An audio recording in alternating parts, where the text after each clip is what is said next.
11th Agile Principle. Welcome to Scrum Positive. This is Vinod Narayan. Thanks for tuning in. Please subscribe to the channel if you have not done so. Let me read the 11th principle. We've got only one more to go. The best architectures, requirements, and designs emerge from self-organizing teams. Now, architecture, requirements, design, and all those things, it might make sense to some industries. It might not make sense to every industry. But I think architecture, requirements, design, whenever you're building a product, in whatever case, whether it's a software product or a hardware product or any kind of product, or a service for that matter, I think these make sense.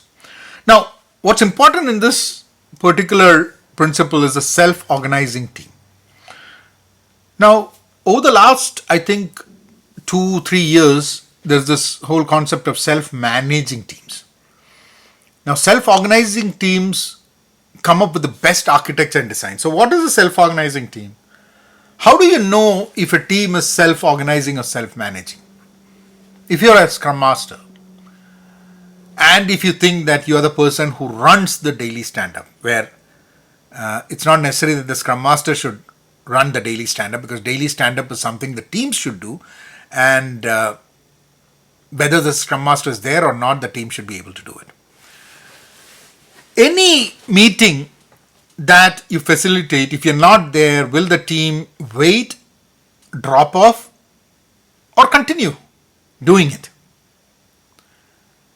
And if the product backlog is not prioritized and nothing has been done, and there's no facilitator, there's no one coaching them, will the team go ahead and prioritize the backlog and do it?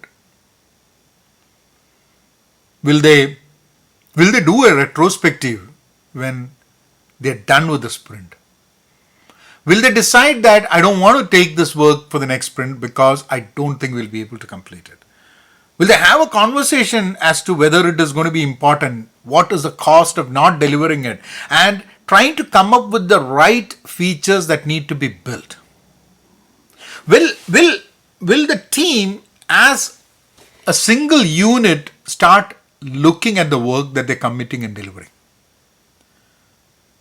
In Scrum, we have a few ceremonies, right? The stand-up and sprint planning and review and retrospective and all those things. How does that ceremonies happen when there's not anyone to facilitate it? Does a team make a decision on what needs to be done for the technical debts? Does a team decide what good architectures or what changes should be there?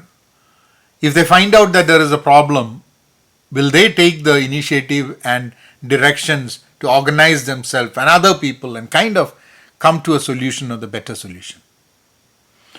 If they find that a requirement is not technically feasible, or they figure out that there's a better way to do it, there's a better way to achieve what we want to achieve in terms of value, can that conversation happen by the team with the people there? That's what really matters. And then obviously designs as well. Having designs that don't limit, making it good designs. When it is self-organizing teams, they work as a single unit, though multiple people are there, and they all focus towards delivering value. Subscribe to the channel if you have not subscribed to it. Think about this principle. Share your thoughts in the comment box, and I'll see you all next week. Thank you.